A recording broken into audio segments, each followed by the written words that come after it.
I didn't put my damn debate intro into my OBS, so there goes that idea. So yeah, whenever you're live, let John know, and John will kick this thing off. John, CJ. We actually are, and so I didn't realize I was on mute. The last like 3 words of your sentence were live, so we're live now on my channel. That happens. Right. There you go, John. All right, welcome, folks, to the Rage and the Synagogue. Tonight is a debate between the channel owner of the Synagogue, CJ Cox, and NokaSuchi, the owner of the Rage channel. We're simulcasting to both. Tonight's topic is was biblical slavery ethical? And as you might imagine, CJ is on the yes side of that proposition, and NokaSuchi is on the no side of that proposition. I was just in the midst of typing this into CJ's chat. If you have any questions for the two of them, which we will do a Q&A at the end of the debate, please tag me in CJ's chat. Same thing goes for Nox chat. Any questions you have, and I will do my level best to keep track of both channels' questions from the audience. And the way this is going to work is we're going to have up to 10-minute openings. Nox said his isn't quite 10 minutes, but CJ, no matter how long Nox ends up muted the whole time. Sorry, so go ahead, John. What? So nobody heard me on your stream? No, they heard you, but they didn't hear me. All right. All these buttons. Yeah. The way this is going to work is there's going to be 10-minute openings, as I said, and CJ, you can feel free to take up to 10 minutes, regardless of how long Nock takes. He said his is under 10 minutes, and then there'll be a 40-minute back and forth convo. And there's not going to be any rebuttal. Usually, you might have 10-minute openings and 5-minute rebuttals. We're just going to go right into the one-on-one conversation back and forth. They've done this before several times. I don't see me having to moderate too much. They usually, handle that rather well. That's not to say that it won't maybe get dumpster fires at time to time, because they've had some heated discussions in the past. So, but usually both of them handle themselves, quite nicely and don't really get talking over one another. But yeah, again, the topic is it was biblical slavery ethical, and let me set a timer here. And then we're going to let CJ go first since he is in the affirmative. Is that cool with both of you guys? Yeah, definitely. Yeah, it doesn't matter to me. And let's see here. Forgive me and my boomer abilities to handle all these freaking screens I have set up here. And this is all right. So, anybody want to help me figure out how to use this timer? All right, here we go. All right, on your first word, I will start the 10-minute clock, CJ. All righty. Just 1 second. I do have a. It's not really prepared open marks, just sort of a. I don't know what you'd call that. I guess just a structure for myself, nonetheless. And just so you know, I was adept enough to know not to start the clock when you said "alrighty." Even though that was your first word.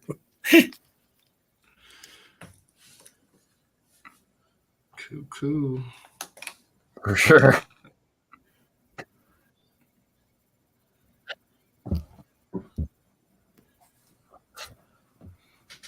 All right, and so I am going now. So,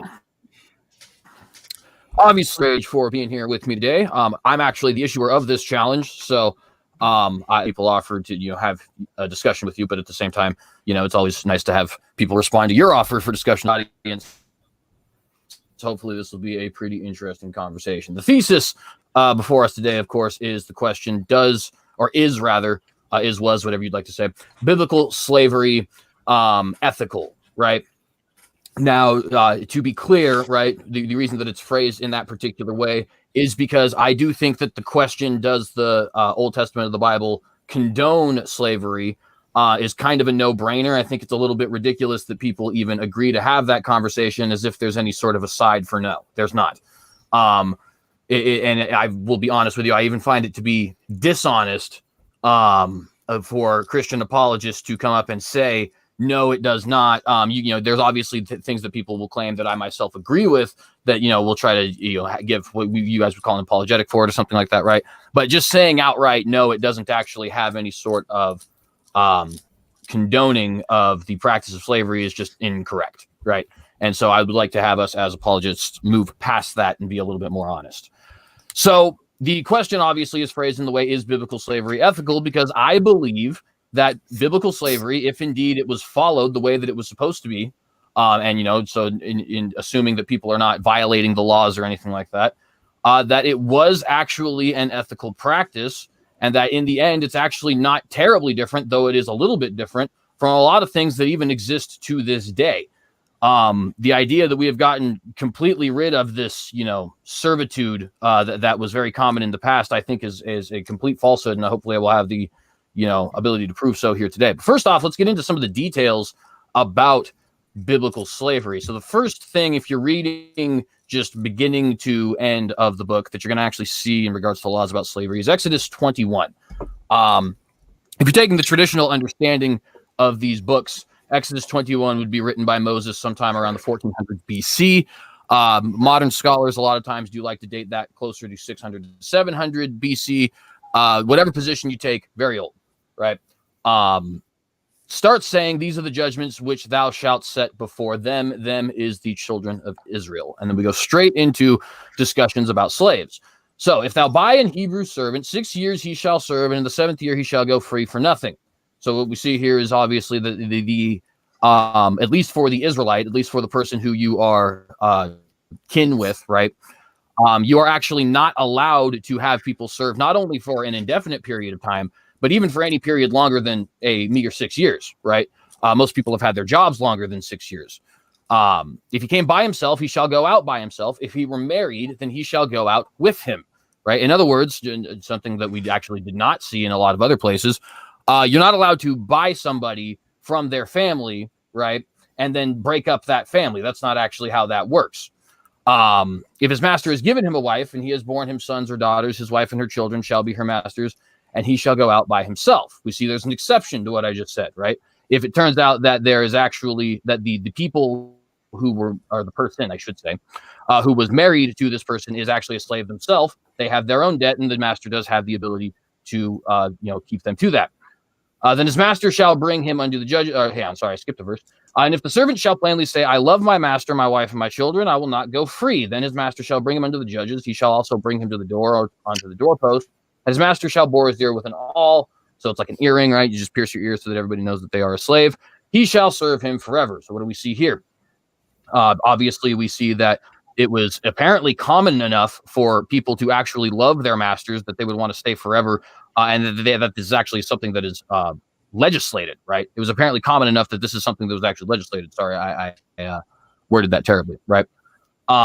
We do see there is potentially other reasons here for the servant to actually want to stay. For example, the family and the wife. But as it turns out, which we see in Deuteronomy, which I probably won't be able to get to because it's only 10 minutes, but in Deuteronomy, I believe 24, it might be 23, we see reference to this exact same thing, but without the context of the family, implying that this is something that was apparently relatively common. People would just want to stay with their master's family or no family, right? If a man sell his daughter to a maidservant, she shall not go out as the men servants do. So there's different rules depending on if they are female or male servants. What are the different rules for female servants? If she pleases not her master, right? Full stop right off the bat. What does it mean if she pleases not her master? I think you could probably use your imagination and take a guess as to what this means. But since we want to be, blunt about things and not have to use our imaginations, for the most part, when you are having some sort of a situation where a father is selling his daughter, chances are it is for some sort of a marriage or concubinage, right? In other words, you're not selling them to be laborers, right? The man sell his maidservant, he shall not go as the men servants do. If she does not please her master, who hath betrothed her to himself, then shall he let her be redeemed to sell her unto a strange nation. He shall have no power. So we see here that there's actually protections of the person in this situation, right? Which of course would make sense if you have a situation where the family themselves is wanting to give their daughter away, probably because of some level of poverty or something like that, or to ensure a better life for her. They probably want to have protections around their daughter, right? They probably want to make sure that she is not treated as a slave or a servant, but is actually treated as a wife would be. And so we see here she's not allowed to be sold. If he has betrothed her unto her son, he shall deal with her after the manner of daughters. If he take him another wife, her food, her raiment. You're botting just a little bit, but not. You seem to get better there. Sorry about that, guys. So what we see here is basically if you have a maidservant, right, they are to be treated either as wives or as daughters. They are not actually to be treated as slaves.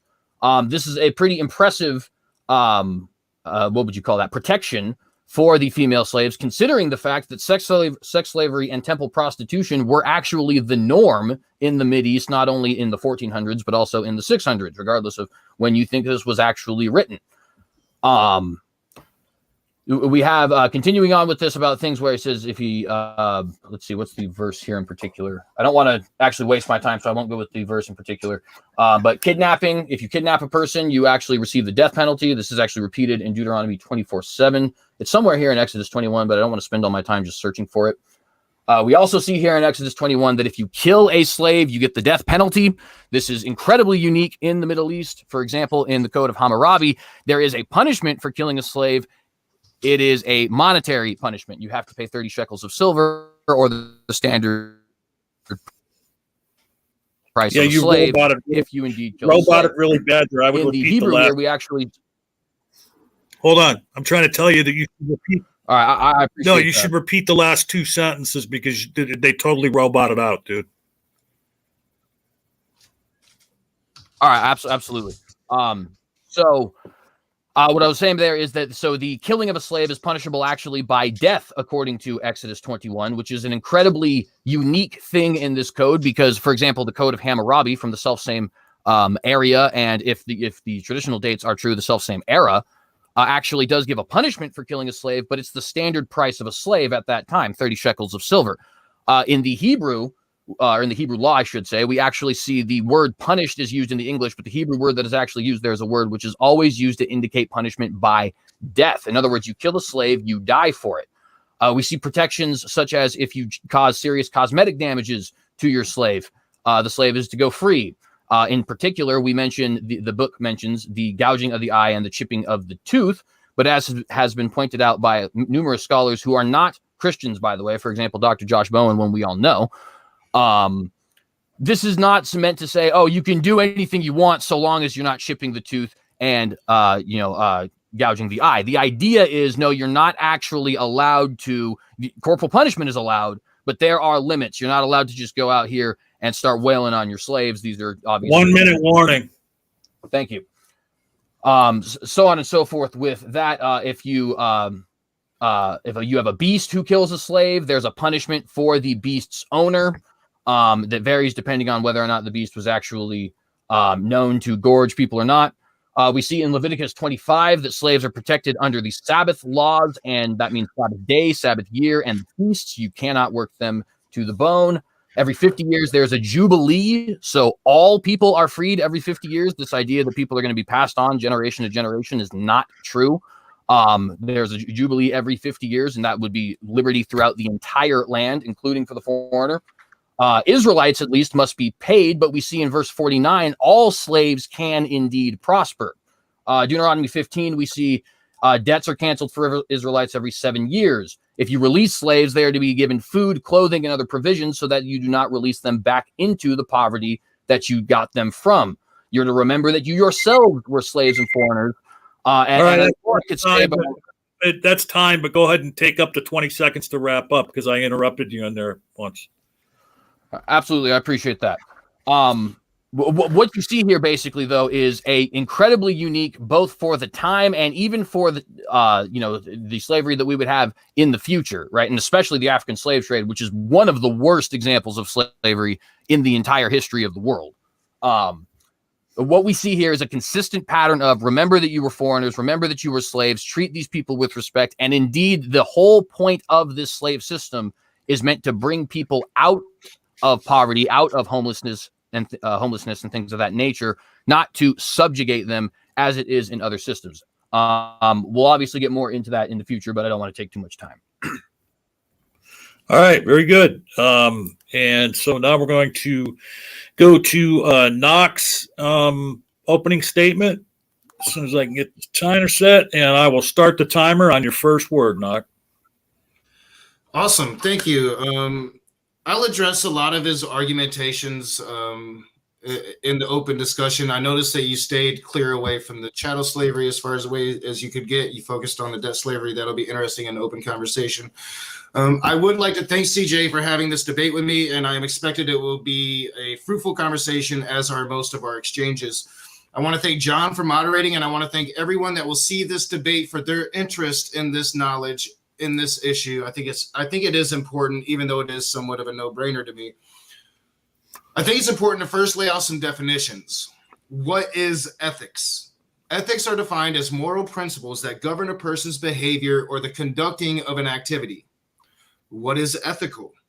That is defined as relating to moral principles or the branch of knowledge dealing with these. There is no debate here. Slavery is unethical.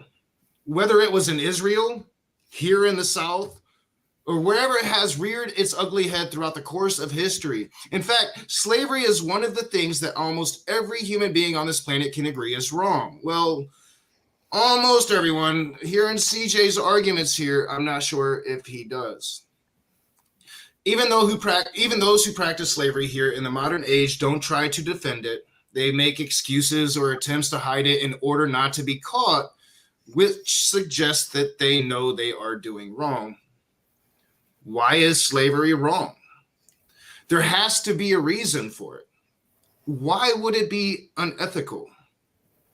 I would be remiss if I were not to cover that here in this debate. Slavery increases total human unhappiness. The slave owner treats the slaves as the means to achieve the slave owner's ends, not as an end in themselves. Slavery exploits and degrades human beings. Slavery violates human rights. The Universal Declaration of Human Rights explicitly forbids slavery and many other practices associated with slavery. That was something we did as a progressing world, as progressing human beings. I remind you, that is not something God ever did, then or now. Article 1 of the Universal Declaration of Human Rights states, all human beings are born free and equal in dignity and rights. They are endowed with reason and conscience and should act towards one another in a spirit of brotherhood. Article 4 of the Universal Declaration of Human Rights says, no one shall be held in slavery or servitude. Slavery and the slave trade shall be prohibited in all their forms. Slavery uses force or the threat of force on other human beings. Slavery leaves a legacy of discrimination and disadvantage. Slavery is both the result and the fuel of gender discrimination. Slavery perpetuates the abuse of children. I could go on and on. There really is no debate here. The only debate is if indeed ancient Israel had chattel slavery. And that debate is long settled by history and by the Bible itself. In fact, slavery in Israel does have some similarities to the slavery we have here in the South that we all find abhorrent. CJ said it in his opening statement that it was abhorrent. Well, not all.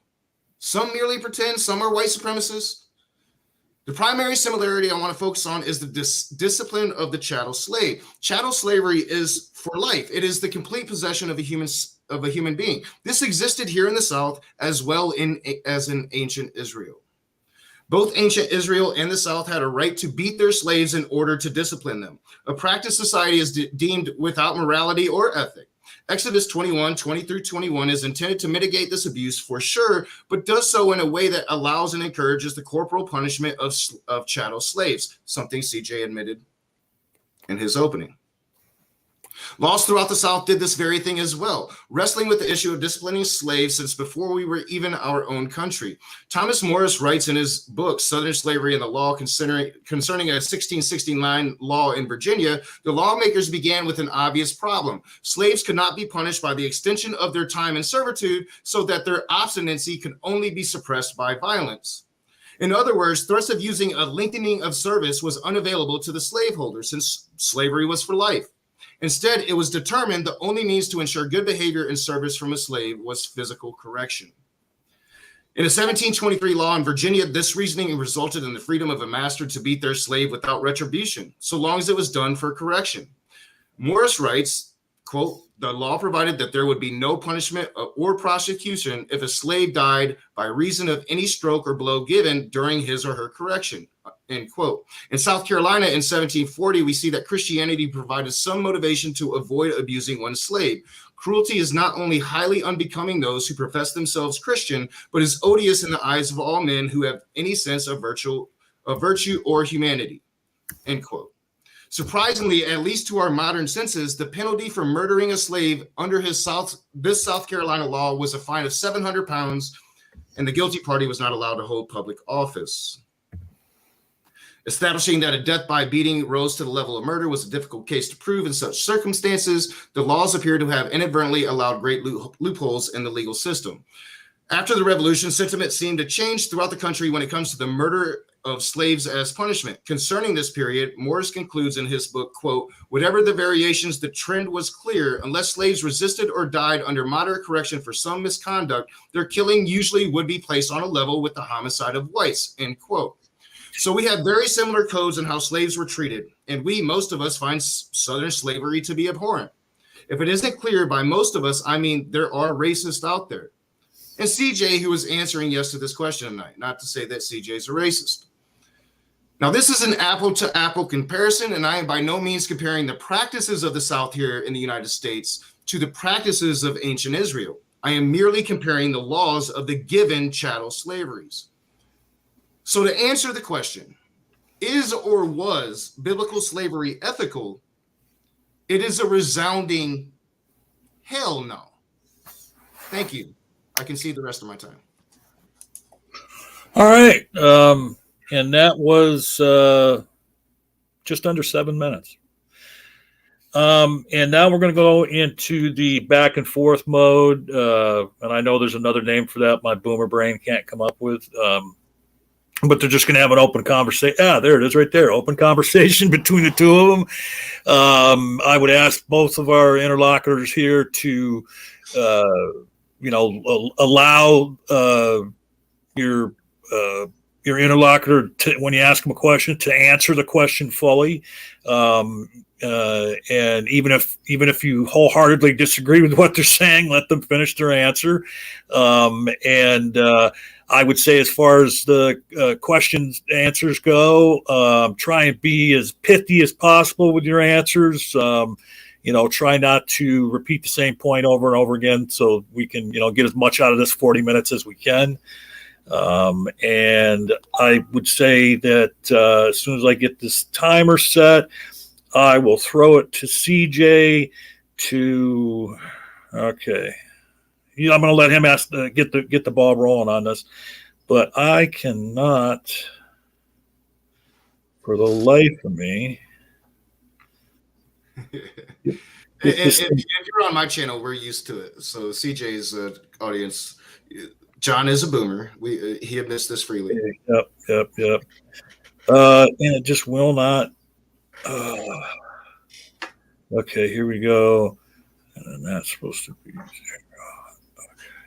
All right, so CJ, you can get the ball rolling, ask a question or whatever you want to start it with, rebut one of his points, and I will start the timer on your first word. Absolutely. So there's a couple things that I would want to say. So the first thing is, so I hear this quite frequently, this idea that this was a that people could actually be owned for life. And while there is technically a situation where people can be owned for life, either in the form of they themselves obviously agreeing to it, or if somebody happened to have been bought on the earlier stages of the Jubilee. Leviticus 25 is quite clear that the Jubilee proclaims freedom throughout the land for all of its inhabitants. So in other words, if somebody was purchased 4 years ago and they're a foreigner, right? Sure, they don't have the 6-year rule that protects them in that particular sense, but the Jubilee is about to happen. So 4 years down the road, they are still to be freed and indeed returned to their property and their clan. And again, it's very clear in Leviticus 25 that is to proclaim liberty throughout the land and to all of its inhabitants. So that's the first thing I just want to correct as far as the record is concerned here. No slavery, foreigner or otherwise, in the Bible is actually meant to be a slavery that is continuous and into multiple generations even. That's just absolutely not the case. Leviticus 25, 44 through 46, both thy bondmen, and I'm reading the King James version. So when I say bondman, it means slave. Both thy bondmen and thy bondmaids, which thou shalt have, shall be of the heathen that are round about you, and them shall ye buy bondmen and bondmaids. Moreover, of the children of the strangers that do sojourn among you, of them shall ye buy, and of their families that are with you, which they begat in your land, and they shall be your possession. And you shall take them as an inheritance for your children after you, to inherit them for a possession, that they shall be your bondmen forever. But over your brethren, the children of Israel, you shall not rule over one another with rigor. That clearly says forever. Right. So in that exact same chapter, right, this is the exact same chapter, Leviticus 25, we also read, you shall hallow the 50th year. Hang on. So I got to start a little bit earlier than that, actually. Right? When it's talking about Israelites, when it's talking thou about shalt number servants. 7 Sabbaths of years.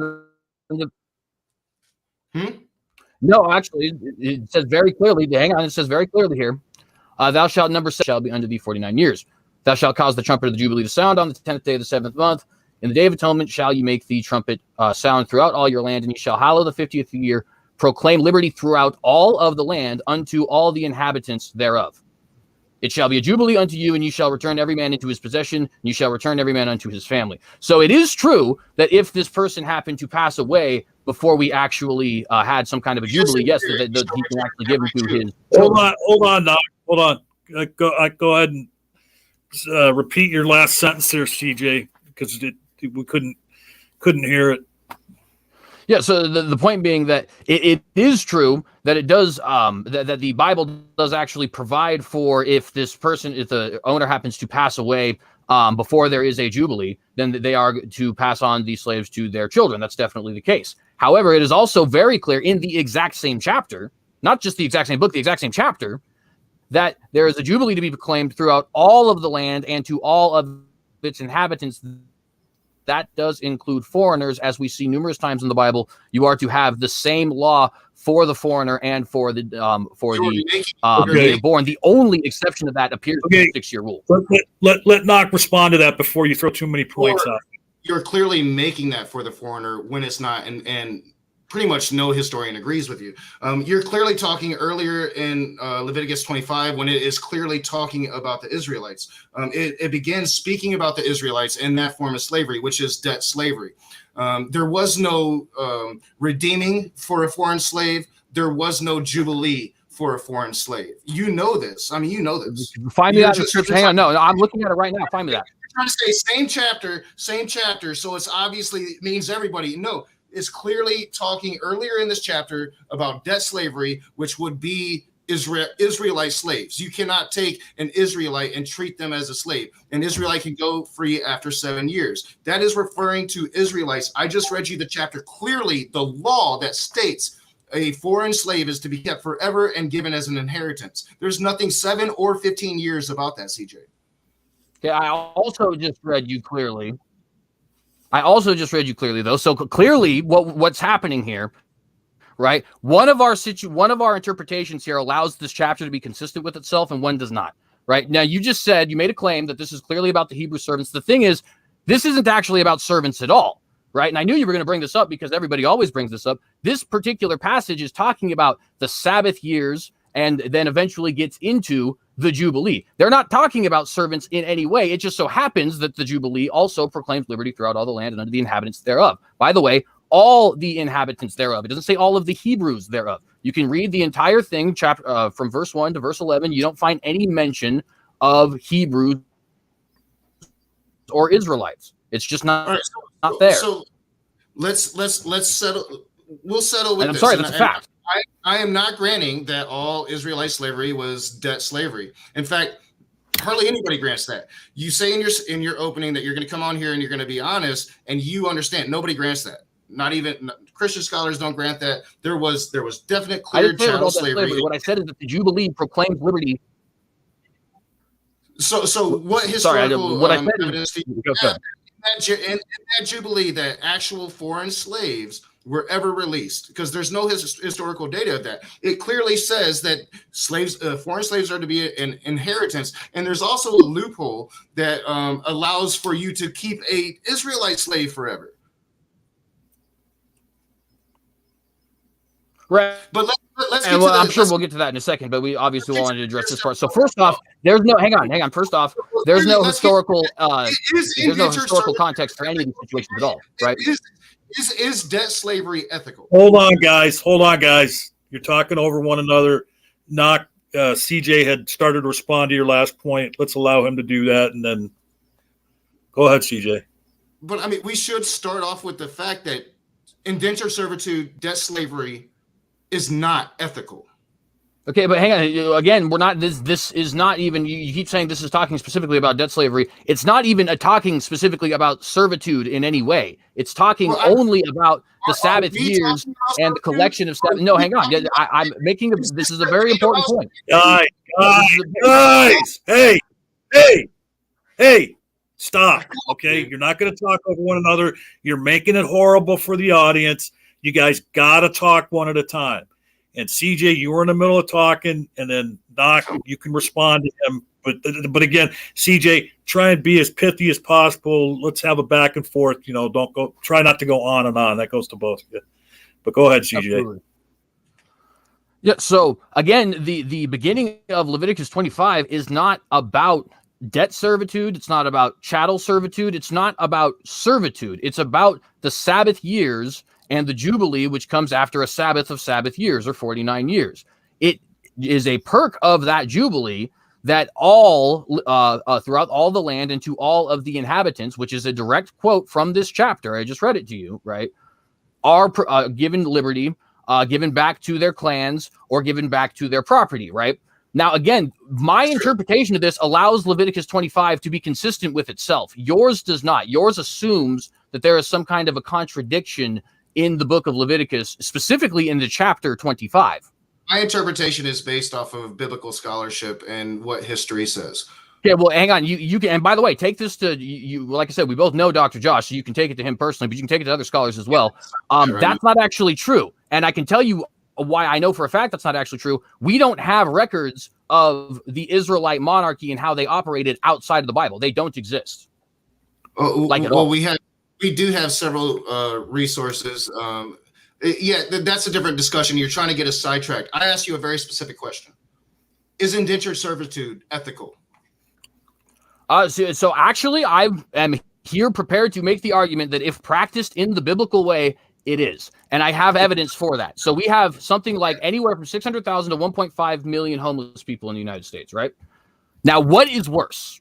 To have 1.5 million people who are homeless, or to have people who are actually being taken care of, food, clothing, all that sort of stuff, by the richest among us, like people like the Bezoses and stuff like that, requiring those people to treat them in a way that actually gets them off of their feet and pull them out of poverty. Because again, it needs to be noted, slavery in the Bible was actually designed to pull people out of poverty. That was the whole reason it existed in the first place.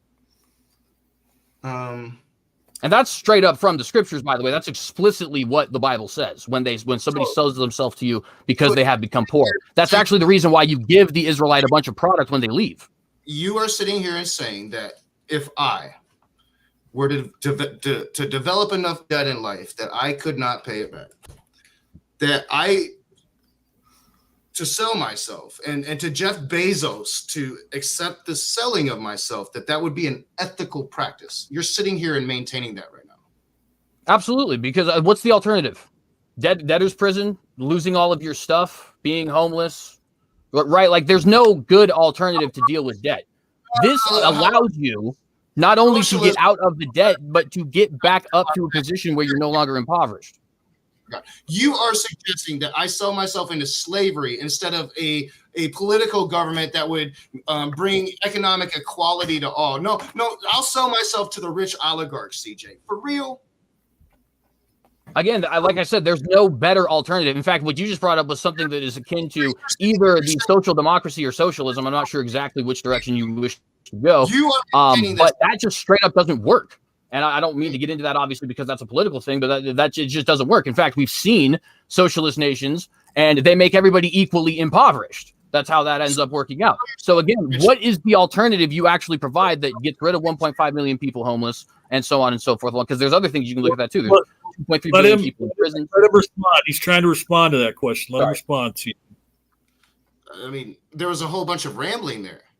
All right, so you're sitting here saying that it's ethical for a human being to own another human being because they have debt. I am saying that is better than any alternative that anybody has presented to this date. Yes. We don't have a better alternative now because people aren't owning people right now. Right. They're just losing their homes and becoming homeless and not being able to buy anything and being impoverished. That's what's happening right now. And you even agree with that, by the way, because that's one of the biggest talking points you have as a progressive leftist. Would you not agree? No, I would never agree with selling myself. No, not that part. Hey, hold on. Let me interrupt real quick. We're doing a Q&A at the end, but somebody just asked a question that wouldn't make sense if I waited till the end to ask it. But Cider Report asks CJ, we're 30 minutes into the debate, and you haven't presented a case for why slavery is ethical. Could you present that case? I mean, so you could respond to that. And of course, then Nok can respond to your response. I mean, you're just clearly not paying attention. You might disagree with what I have said, Cider Import, but I have certainly presented the case. The case is, number one, that slavery as practiced in the Bible was a system that was actually not only something that offered significant protections to the slave, but also was designed to pull people out of poverty. That is the end goal, right? And number two, that there has never been an alternative proposed that is better. Okay, like putting people in prisons is not better. Sending the SWAT team to people because they have incredible debts is not better. That's what we do today, right? So, I mean, and your guys' suggestion tends to be something along the lines of political Marxism, which has been disastrous. It's killed hundreds of millions of people. So, when did they ever send a SWAT team over debt? They do it quite frequently, actually. Really? It's something that I have actually been. In fact, it's interesting that you don't know this because I, as somebody who has been very strongly against things like police brutality and militarization of the police, I figured this kind of stuff out when I was like 14. Hey, Nok, here's the thing. Just so you know, I don't know why it's doing this, but like when you start talking, when he's talking, your mic is so low, we can't even hear you anyway. So, you gotta let each other finish, you know. What's that? My mic is low. I need to know that. Well, no, I'm not saying it's low. It's fine when you're just talking. What I'm saying is there must be a difference between your two mics. When you get talking, when you both get talking together, it's unintelligible. But then you seem to just kind of like die out. You know what I mean? Like, no. I don't know what that's all about, but yeah, I mean, just both of you just try not to talk over one another. Did you make your point there, CJ? Can we throw it over to Nok? Yeah, I'm good on what I said. Okay. Leviticus 25:39-42 says, if your brother with you becomes so poor that he sells himself to you, you are not to make him serve like a bond slave. So you're not to make him serve like a foreign slave. There's a difference. There's clearly a difference made in Leviticus throughout chapter 25. Everybody knows this. All right. So instead, he is to serve with you like a hired servant or a traveler who lives with you until the year of Jubilee. Then he and his children with him may leave to return to his family and his ancestors' inheritance. Since they're my servants whom I brought out of the land of Egypt, they are not to be sold as slaves. It clearly makes a distinction. But I'm asking you this. This is my fundamental question, because I'm leaving so far chattel slavery out of it, although chattel slavery was a part of ancient Israel culture. You can say it wasn't all you want based on your interpretation or whatever. It was, CJ, and I'm sorry that you can't see that. You are sitting here saying that it would be a better system and morally ethical to, if my brother, who becomes so poor that he sells himself to me, that I am to make him like my servant. So I'm to make my brother like my servant, my brother. That's what it's saying specifically. What's wrong with being a servant? Well, why is that a problem if that's literally a hired profession? Why is that the ethical thing in your worldview? That's, as I stated in my opening. What is problematic about being a servant? This was that slavery is unethical and immoral.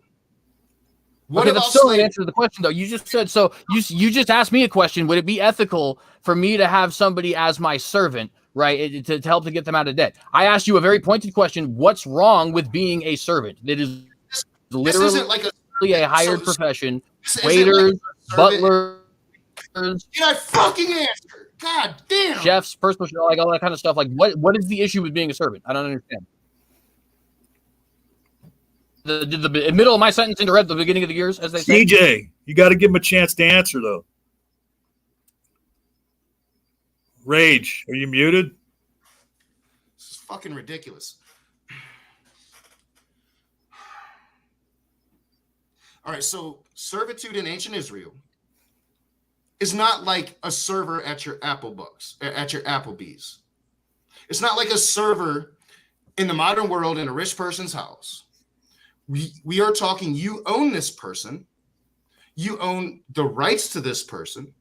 If you give this person a wife and a child, you get to own that wife and child for life, CJ. Clearly says it in the Bible. How is that ethical in your? How are you sitting here defending that, asking me a whole bunch of stupid fucking questions, and you're not getting to the point that how is this ethical? You're sitting here, what better solution? The solution, what we live in now today, as shitty as it is better than being owned by another human being. Owned is a very specific word.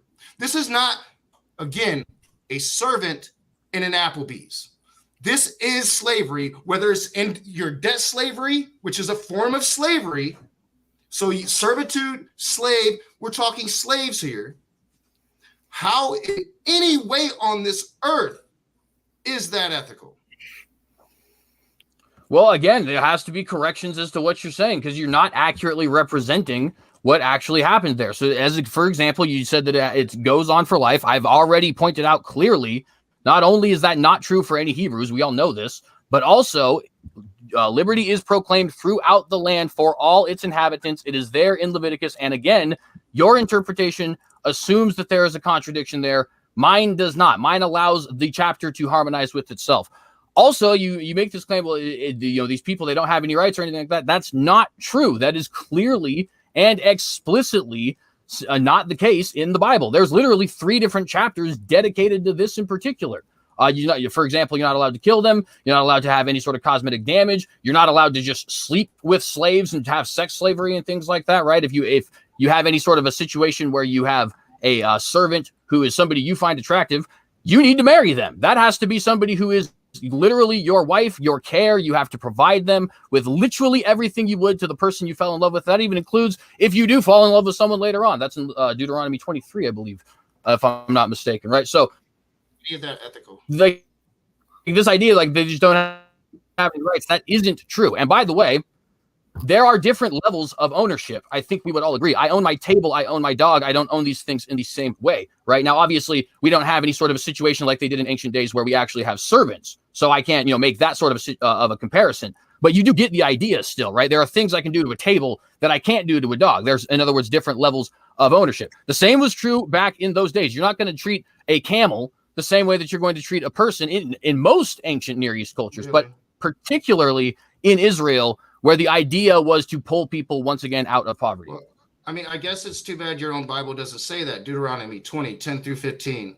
When thou comest nigh into a city to fight against it, then proclaim peace unto it. And it shall be, if it make thee answer of peace and open unto thee, then it shall be that all the people that is found therein shall be tributaries unto thee, and they shall serve thee.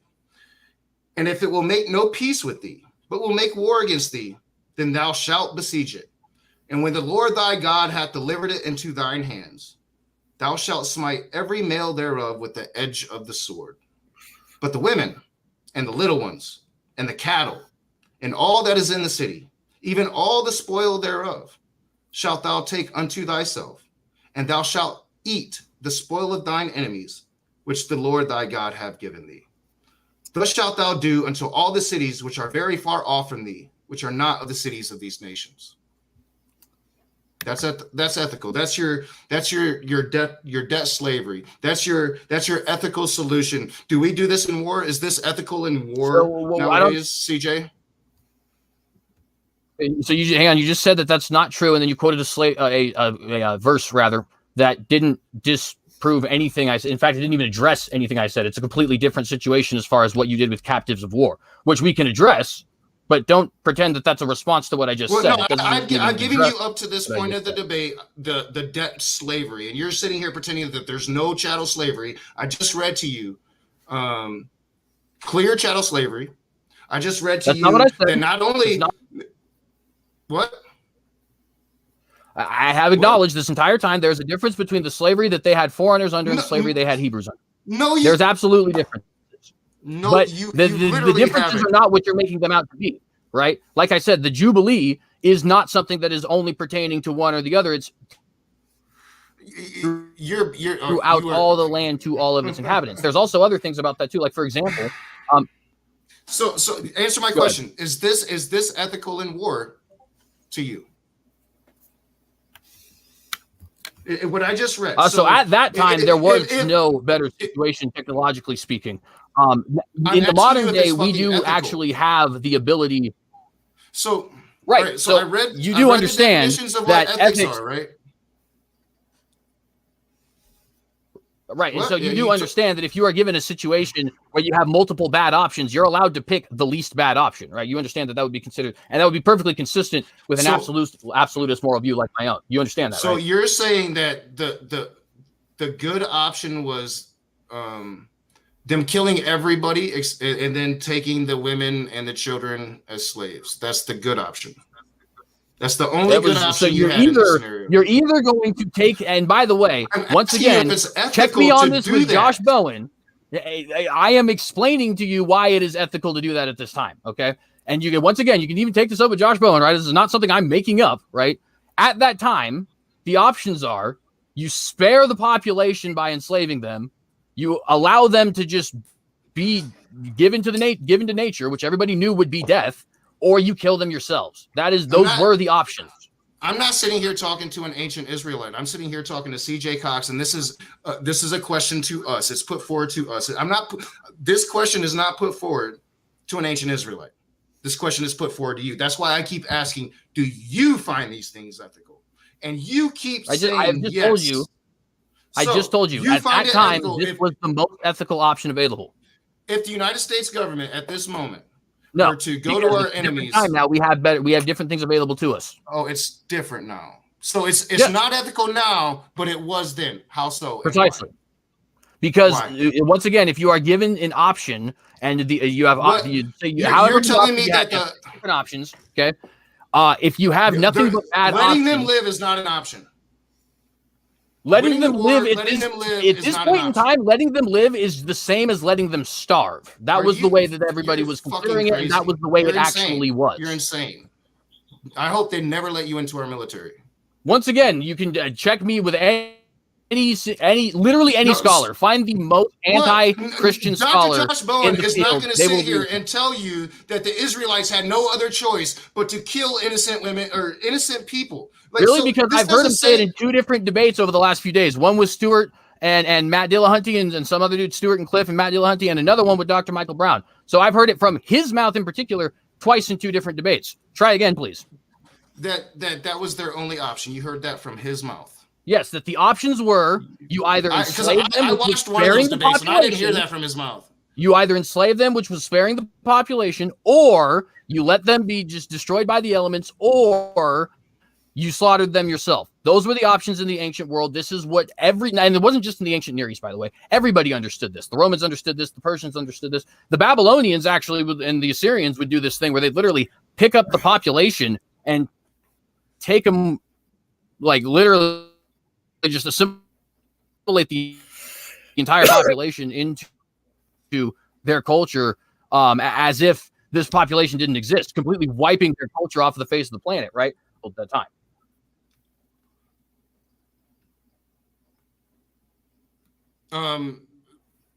If Dr. Josh said that, then I would disagree with him, because I mean, there's always. I just read to you, CJ. I'm going to read it again. All right. Deuteronomy 20:10-15 says, "When thou comest nigh into a city to fight against it, then proclaim peace unto it. And it shall be, if it make thee answer of peace and open unto thee, then it shall be that all of the people that is found therein shall be tributaries unto thee, and they shall serve thee. They shall be made into slaves." Chattel slavery, you've admitted it sometimes in this debate, sometimes you haven't. Chattel slavery, they will be made into slaves if they declare peace, right? So if they declare peace, you're going to let them live, but you're going to make them into slaves. Now, it goes on. "If it will make no peace with thee, but will make war against thee, then thou shalt besiege it. And when the Lord thy God hath delivered it into thine hands, thou shalt smite every male thereof with the edge of the sword." Not every male that participated in this war. Every male. The 1-year-old male, the 6-month-old male, every male, right? You're sitting here and saying that Dr. Josh Bowen is saying that that's their only option. I'm telling you, you are misrepresenting his words. I don't even have to know them to know that. Right? So let's go on. Okay, so two things. I'm Number not one, done. I'm not done. Okay, fine, continue. And when the Lord thy God, but the women and the little ones and the cattle and that all that is in the city, even all the spoil thereof shalt thou take unto thyself, and thou shalt eat the spoil of thine enemies, which the Lord thy God hath given me. Now you're sitting here trying to pretend to answer as an ancient Israelite, as if you could possibly understand the mind frame of people that existed thousands of years ago. This debate isn't about their answer, it's yours. You are saying that is ethical, to be clear. Yeah, and to be clear, again, I am saying that was the enslavement of populations was commonly known and is commonly known by all scholars of this field to have been the ethical option out of the three. Again, that is what Dr. Josh Bowen said, just for the record, right? Not in particular the judgments, because you are quoting judgments when you're talking about, well, they're slaying the entire population, right? Because God is just in judging populations. He has that right. You obviously don't believe that this is God doing that, so it's a completely different situation. However, God has the right to Would you sign up? Judge populations. You already, of course, know that I believe this because I've debated this in numerous times, like Noah's Ark and other things like that. But also, you're misrepresenting even the text itself, right? You make peace, you give tribute. You know what tribute is, right? It's where you pay basically taxes to a conquering nation, right? So that you have basically the ability to live within what is considered to be their borders. That is explicitly what you read from the scriptures, is that if they make peace, they're going to, so you're misrepresenting. No, it doesn't say tribute. If they make peace, you take everybody as slaves. Everybody. That's not a tribute, that's slavery. It literally explicitly says tribute. You read it. No, it doesn't. It doesn't. What are you talking about?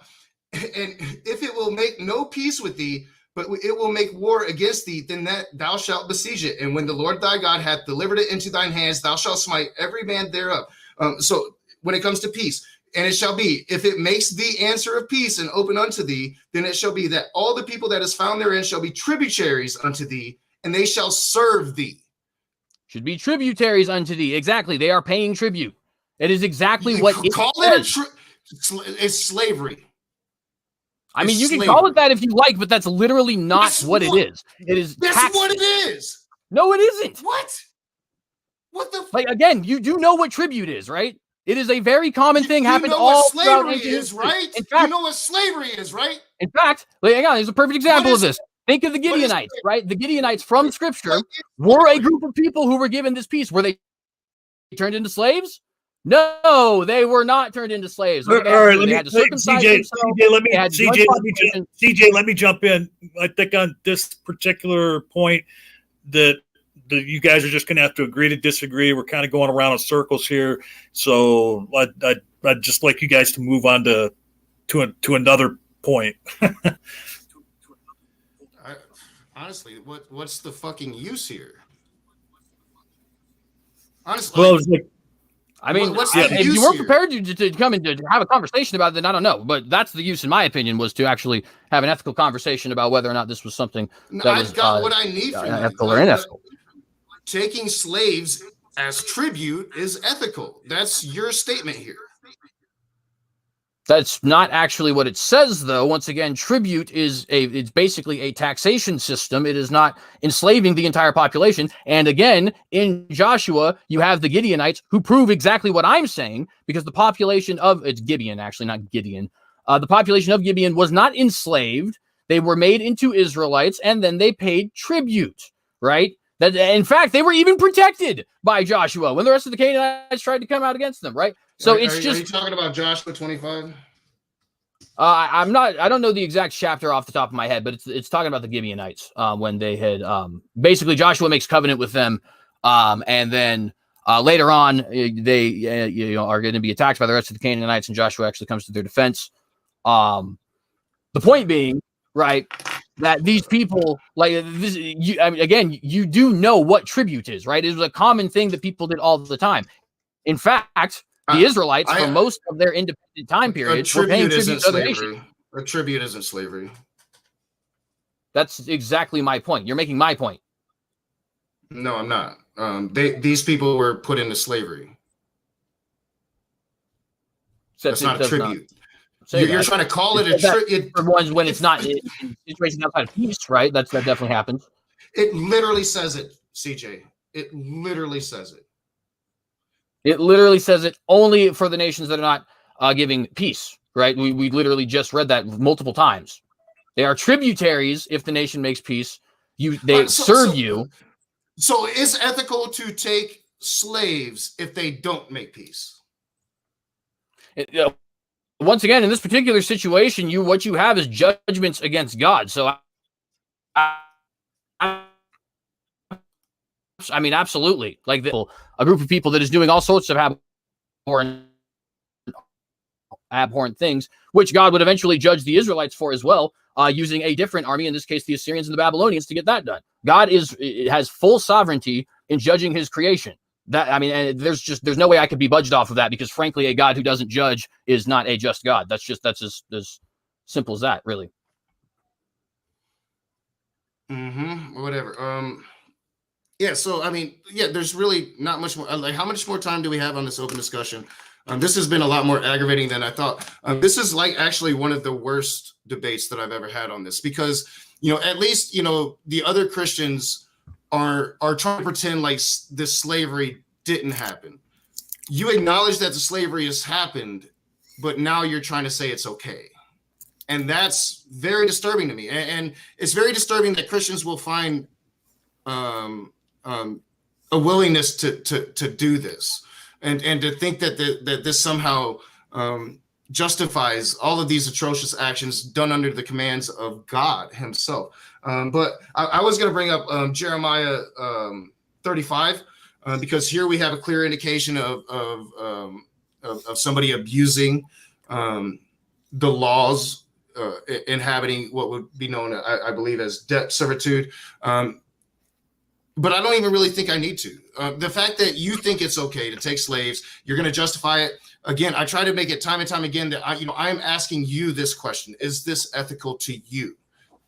And I'm getting heated because you continuously say that it is, because it was ethical to them.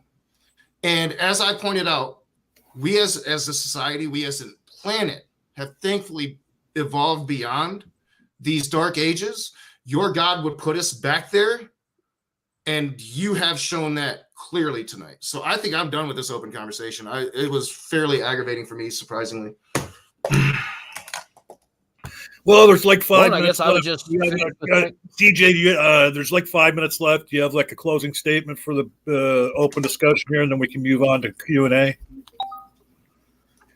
Yeah, absolutely. I will say, while I certainly acknowledge my approach is a little unique, I'm definitely not the only person to have made these kinds of arguments. William Lane Craig and again, I reference Clifton Stewart have made these arguments well before I and Clifton Dr. Stewart, Michael Brown made these arguments well before I did.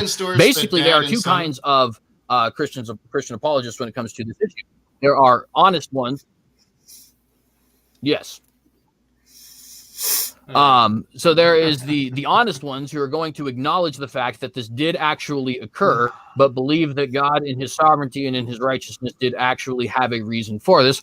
And there's going to be the dishonest ones who are going to try and claim that this didn't occur, or that it's something that is, just, it's a kind of a condoned, or no, it's not condoned, excuse me, explicitly condemned in different ways or everything like that, right? Just not true. So we're either going to be honest with this or we're going to be dishonest. I'm speaking to the Christians at the moment. Because I guess that's going to be kind of the end of this first side of the Bible, right? For the New Testament, be true without the Old Testament. If you believe in the Bible, that this is what the Old Testament presents you. So deal with it, be honest with it. I'm trying to be honest with it. And I welcome, and I think we all should welcome us trying to be honest with it. Because in my opinion, there is a reason why God give these commands. And again, I think it's pretty clear in this situation, as well as the foreigners who would live amongst them, because as you see very clearly throughout all of it, it says, don't abhor the Edomite, don't abhor the Egyptian, so on and so forth, right? Was to pull people out of poverty, not to enslave them, not to oppress them, or not to do anything of the sort. CJ, I'm gonna have to interrupt you. I know I said that there was 5 minutes left, but I didn't mean that you could take that whole 5 minutes. Right. We want to get onto the Q&A here,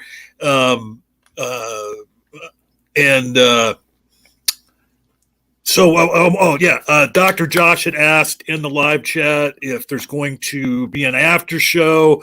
So I informed him that yes, there will be an after show. I don't know what Rage is going on, but if he can't be there, I'm going to open up a after show, because I definitely want to hear Dr. Josh's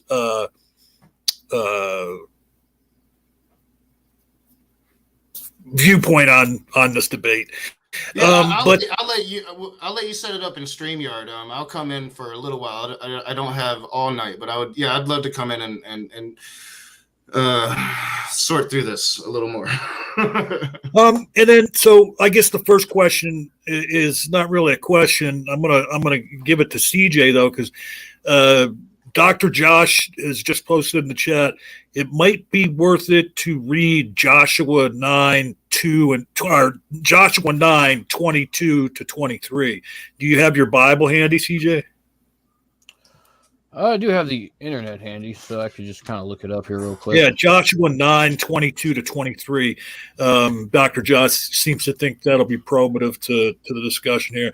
And then you can find that and read that while I am bringing up the questions that I screenshot here. I've got it right now.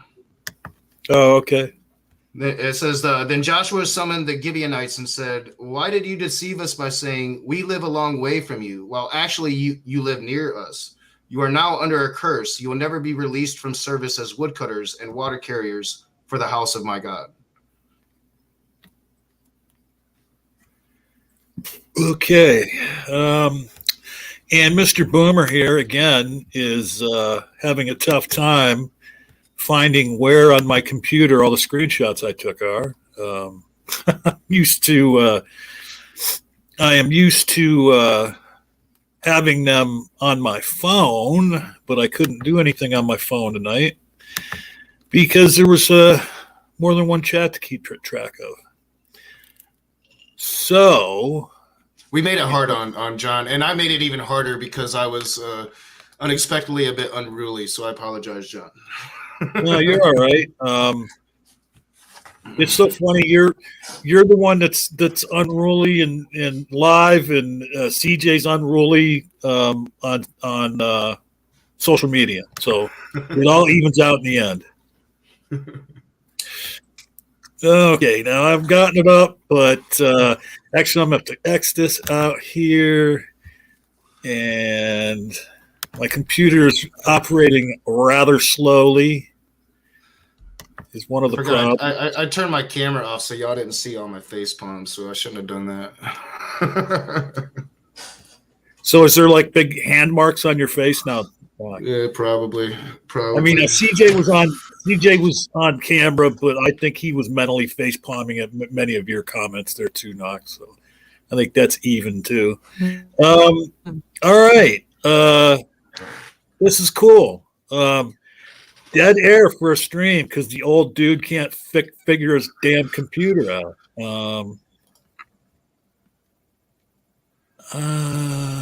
It happens, John. Take your time, man. Okay. Yeah. All right. I got it. All right. Ta-da. And why are they not opening?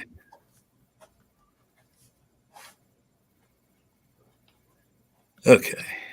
We will get to your guys' questions sooner or later. Yeah, we will. I promise. And none of you will be on retirement by the time we do. I promise. Okay. First question is from Agnostic Pagan Mom. And this goes back to something you were saying earlier, CJ. And Agnostic Pagan Mom asks, so why isn't prostitution fully legal? I think that might be in regards to, what Knock had been reading out of the Bible and asking you about them being able to take women as concubines, as you referred to them. Well, so there is a kind of a conflation, I guess, of things. So the Israelites, it doesn't appear that they were actually allowed to take concubines. They actually had to marry. Now, certain people definitely did. David and Solomon and all that, they absolutely did. But if you look at the actual rules that are provided, it is pretty clear that. Right, then exactly. But the Bible does actually even condemn that. Like Solomon is condemned for his lusts. David is condemned for his lusts. So that's not actually. What are you talking about? Solomon was God's favorite. That doesn't mean he wasn't condemned. All of God's dudes were condemned. What are you talking about, bro? Moses, the guy who knew God face to face, was literally so condemned he wasn't even allowed to enter the promised land. Like, do you even Bible, bro? I read the Bible, and I read clearly. The Bible's pretty clear about the flaws of its heroes, my dude. Solomon was God's favorite person on the planet while he had 1,000 concubines. Is that not correct? That's definitely not the case. You definitely need to reread that. However, I would like to get back to actually answering my point. Christians never read their own Bible. Once again, every single person in the Bible was actually condemned at least at some point in time. And by the way, Solomon was not God's favorite person. David was the man who was a man after God's own heart. So just another correction that I want to get there. Huh? However, so the point did being, they live at the same time? The laws that we have here, for example, in Exodus 21, it does make pretty clear. Can I actually answer the question? I mean, this is a Q&A. It's not. It's not you keep saying nonsensical shit. I'm literally proving you definitively wrong, but whatever. But I mean, so check it out. Check it out. Well, hey, hold on, CJ. Just check it out. So yeah, I think we would be best to conduct this, Q&A, much like James does on modern day debate, and not turn each question into a back and forth. Both of you have a chance to respond to each other's questions, but just in short order. And then I would just say to CJ, just go up and wrap your point up. And then if Knock has a comment to, short comment to make about it, then we'll move on to the next question. Yeah. So if you go to Exodus 21, I'll just read Exodus 21:8. It's saying, if she please not her master who's betrothed her to himself, then, then shall he let her be redeemed, to sell her to a strange nation. He shall have no power. It continues to say that if she's betrothed to a son, she's treated in the manner of daughters. If he takes another wife, her food, raiment, and her duty of marriage should not be diminished. In other words, the Bible doesn't support prostitution, sex slavery, or concubinage. It makes pretty clear that if you're going to buy a slave and then try to sleep with her, you need to actually turn her into somebody who would now be equal with you in the sense that she's now your wife, right? She's not a slave any longer. If you want to be with this person, she needs to be your wife. Okay. And then, Knock, do you have any short reply to that?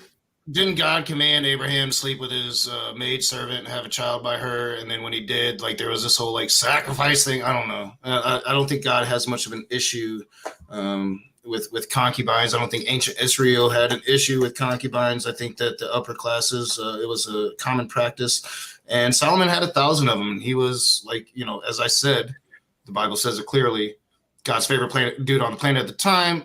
As far as I know, Solomon and David didn't live at the same time. David was far before Solomon. I don't know your point there. Boy, that was really uncomfortable. You just sounded like Matt Powell there. Did you say, hold on. You just said the Bible says, Doc. Kind of creeped me out there. You sound like Matt Powell. All right, this next question is kind of related to that last question, but this is for Knock from Jamie Russell in CJ's chat. If it was enslavement, why would they even mention the option to be joined to the master's family? So are you talking about Israelites or chattel slavery? And I think that it depends on what time period you're talking about. Laws did change over the course of ancient Israel. As far as I understand, laws did become more moderate as they went along. And eventually, as far as I understand, the Israelites got rid of slavery altogether, which would indicate that there was some opposition within the society at the time to the practice. And that at some point, the Israelites did indeed find it unethical and immoral and stop the practice. Okay. So I have to say something very briefly because I can't let it actually go unresponded to. So first and foremost, Sarah told Abraham to sleep with Hagar, not God. God actually explicitly had a problem with that and only blessed Ishmael and the union because he loved Abraham, not because there was anything good about that union. Also, it is again very clearly laid out that Solomon himself laid out that Solomon himself was actually condemned for his lusts, for his going after other gods. There's actually numerous things Solomon is condemned for, and all of the heroes of the Bible, with the exception of Jesus, are condemned at some point. And then. And again, we're going to have to move on. Again, please think modern day debate. The Q&A is not going to be a continual back and forth. Give a little response when the question is directed at you, and then the other person gets to give a quick little response and answer that. But we're done with the open discussion. So please try and keep your response. I know I'm asking a lot of you, CJ, to try and keep your responses pithy. I do keep interjecting on him. I'm sorry. You're okay. You're okay. But I mean, I think CJ should look into going into radio because he could definitely keep a show going for a while on a radio all by himself for sure. And I mean that as a compliment. All right, this next question is, I believe, addressed to CJ, but of course both of you will have a chance to respond. Would the Bible have been more moral to include the phrase, and I'm presuming, in the 10 Commandments, thou shalt not own other people as property, no exceptions? Like, couldn't God have done something like that, CJ?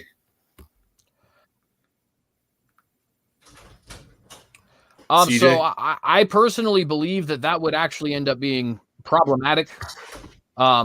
So the first thing, I'll make this very quick. So the first thing is God does want to teach his people about what is the ultimate union that anybody can have, which is indeed a servitude, which is our own service to God.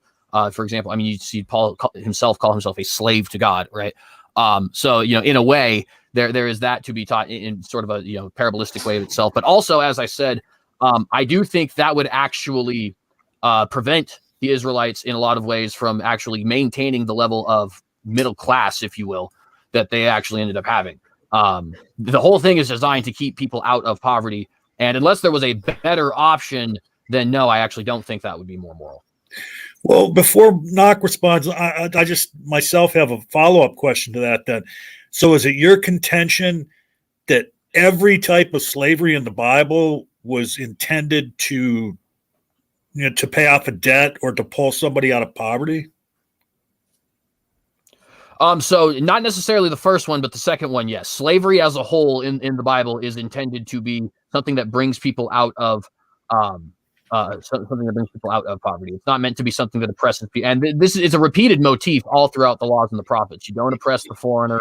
There's no lack of justice for the foreigner. Treat yourself the same as you treat the foreigner. I mean, well, that answers my question, but let's let Knock very short response to the question, and let me just say before Knock goes that boy, I really wish I was the interlocutor here so I could respond to what you just said, CJ, but I'm not. But go ahead, Knock. God works in fucking insane ways. And he's a monster. And of course, if he would have included, thou shalt not own a human being, it would be far more moral. I would say, just maybe not give the orders to put the swords through the heads, probably would help.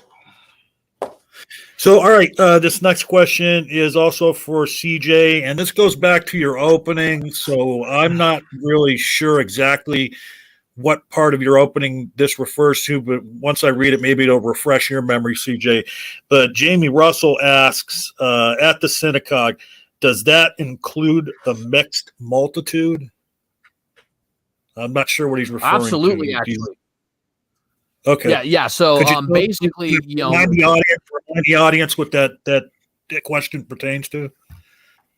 Yeah, absolutely. So the idea would basically be, there's these the one law that we seem to have that is different for native born and foreigners is slave laws. And it's only a couple of the slave laws. It's not all of the slave laws, but a good portion of the slave laws. In fact, the majority of the slave laws do seem to be Israelite specific. Outside of that, the scripture is pretty clear that you actually have to have the same law for the foreigner and the native born. So what he would be referring to is when you had the mixed multitude that came out with the Israelites, came out with Moses from the Exodus. Are those going to be funded? And I think the answer is clear if you look at the fact that they actually did end up converting to the Hebrew religion, circumcising, and then were grafted in to the Hebrew people, which means they'd be following the native born law. They would be considered Hebrew people.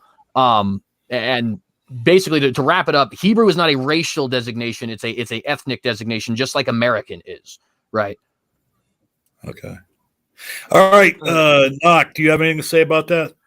CJ quite clearly, even though he was really wish-washy about the chattel slavery, did at points admit to the corporal punishment used to punish slaves, servants, whatever you want to call them, tributes, whatever you want to call them.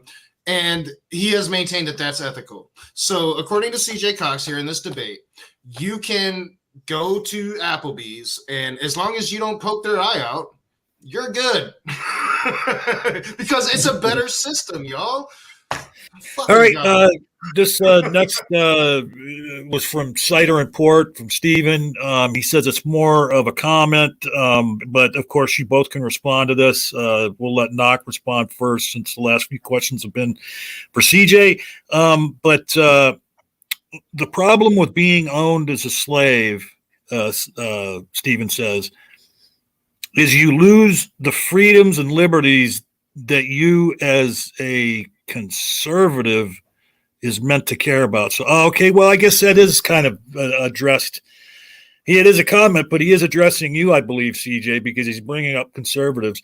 But I think his point is that you're kind of shilling for biblical slavery now, but slavery in and of itself would go against your conservative values.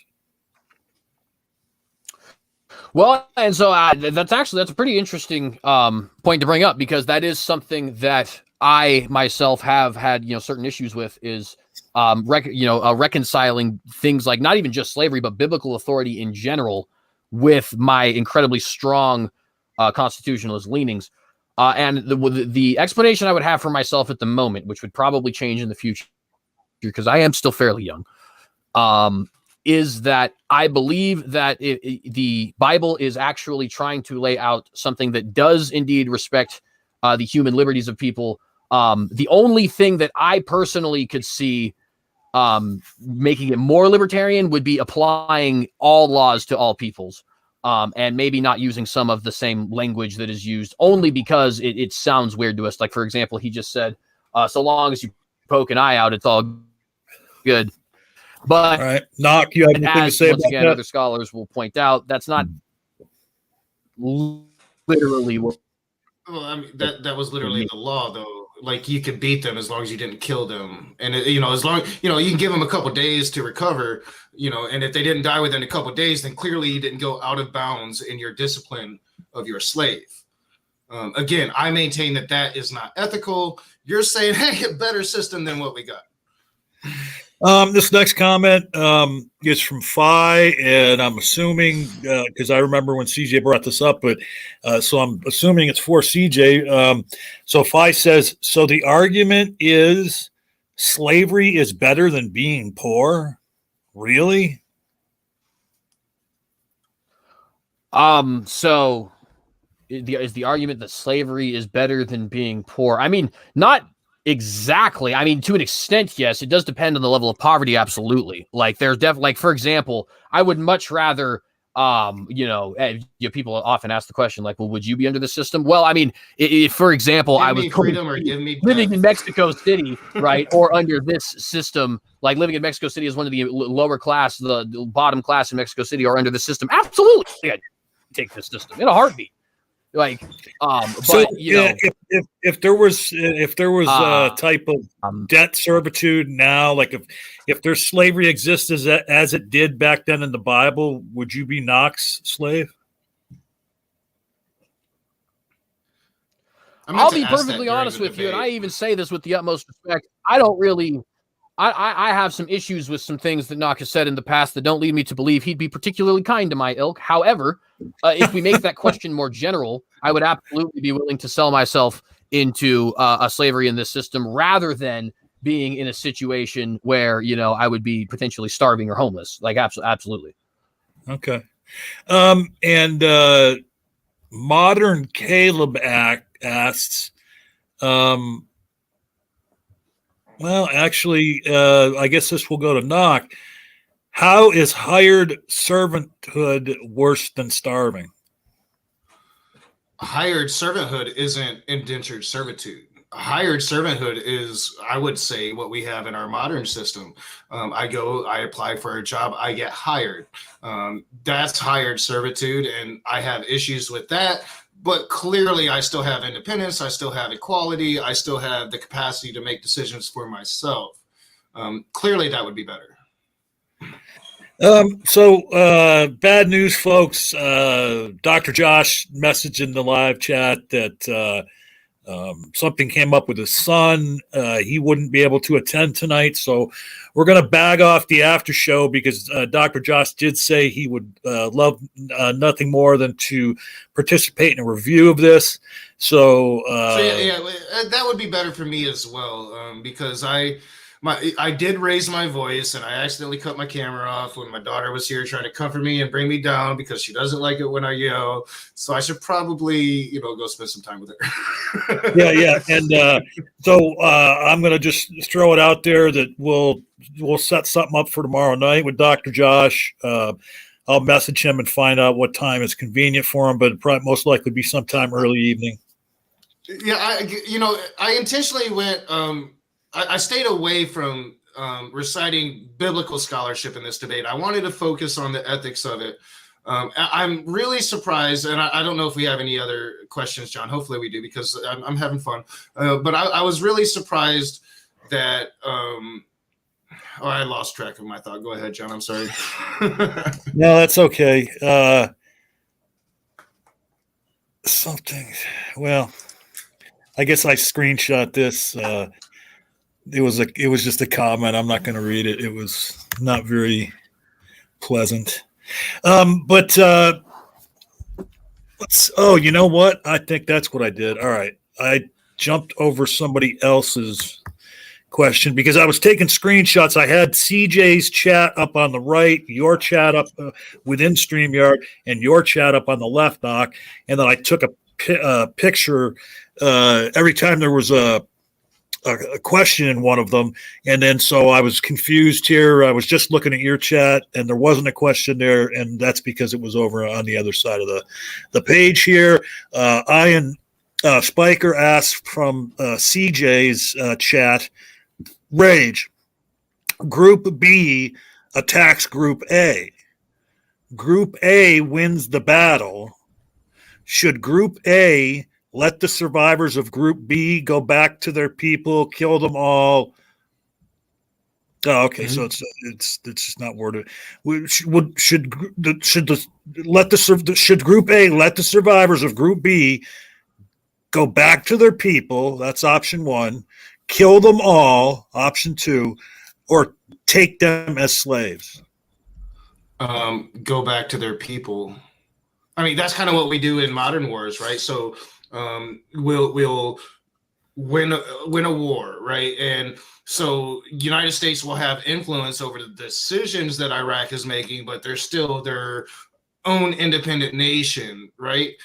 We're not going to put all the males to death just because, you know, they resisted. We're not going to do that.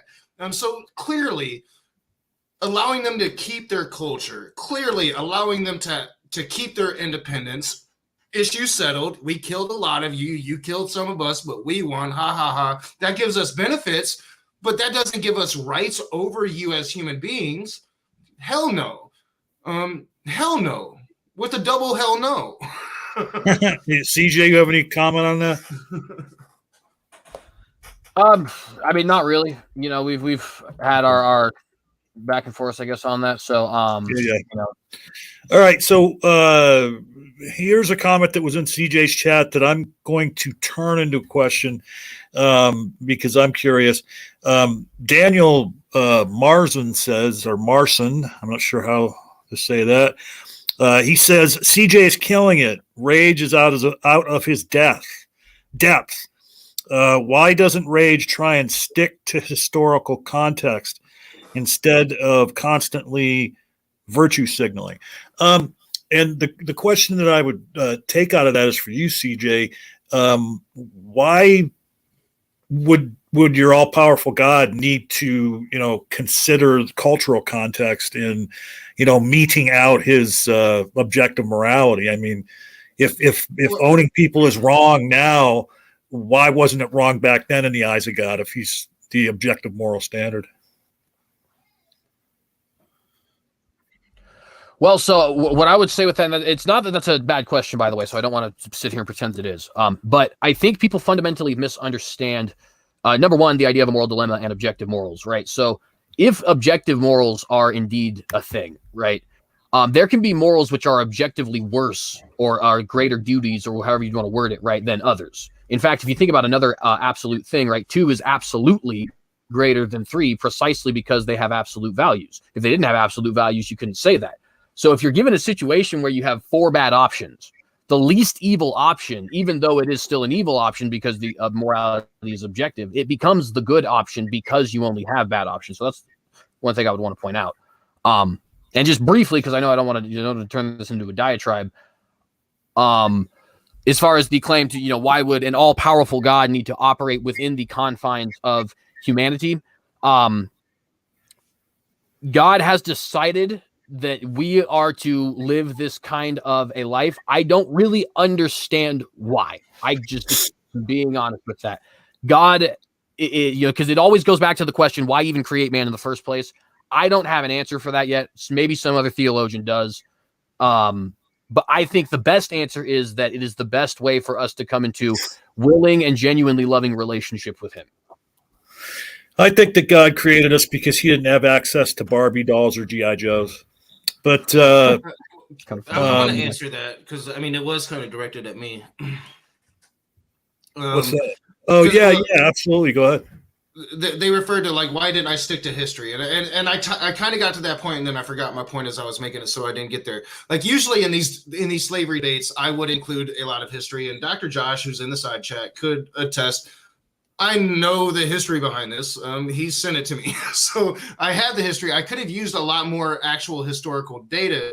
I used a little bit in my opening in regards to correlating slavery in the South, antebellum slavery here in the South, the laws of that surrounded that abuse with the laws that surrounded the slavery of Israel. Now, I don't think that we have there is some evidence of abuse that we have in the Bible itself, Jeremiah 35, but it's literally impossible to go back 2,000 years and say that like the abuse was to the level of antebellum slavery in the South. But we can, I think, make a fair assumption that giving similar laws concerning the discipline of slaves, that similar atrocities could have happened within that system.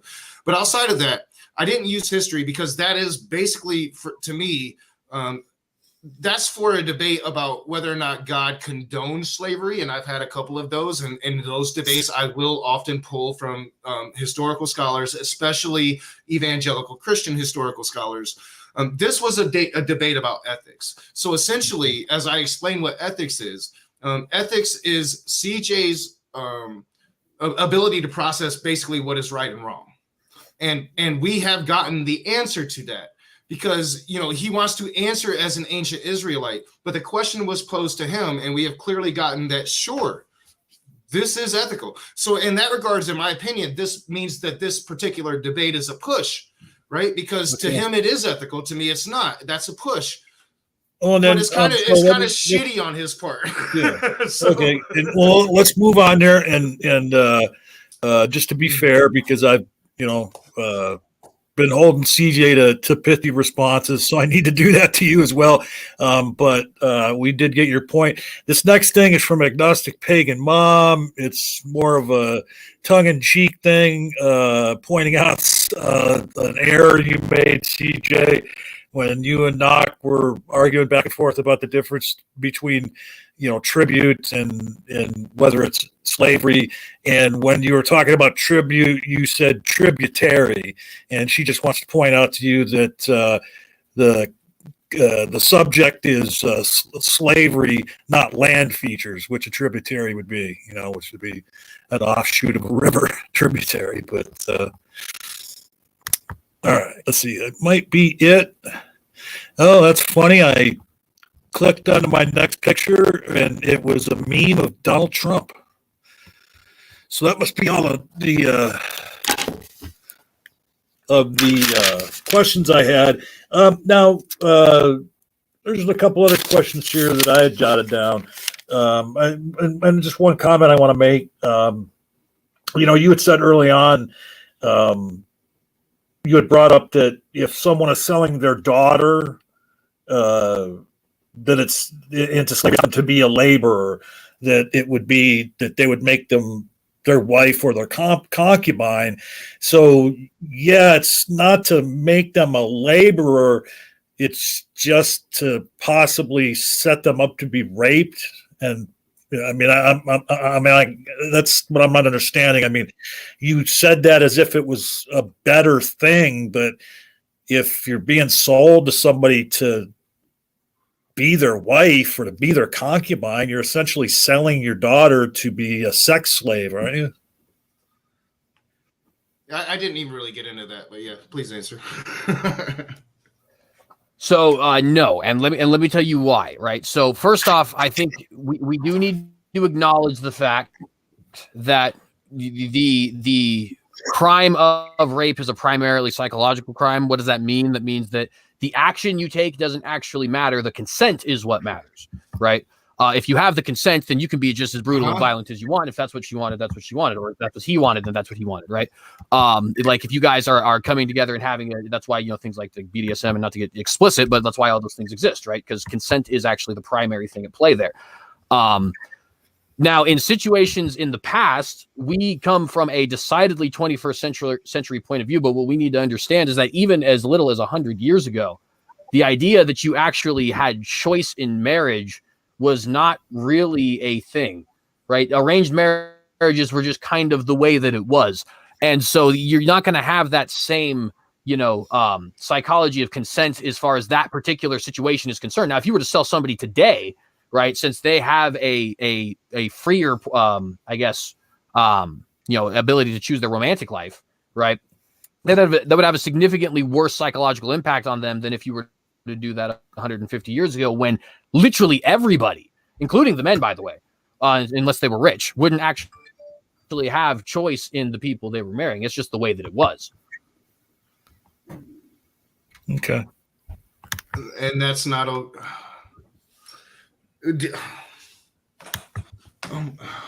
my brain hurts now. I can't even. I mean, well, here, just let me lead you into this then, Knock, because one thing that CJ did say that kind of gave me pause for thought is it's stretching it a bit, but he is right that up until very recently, most women didn't have the choice over who they married in a lot of cultures, and it still goes on in this. That's why we live in a better world. right. And I'm not saying it was still wrong, in that time, but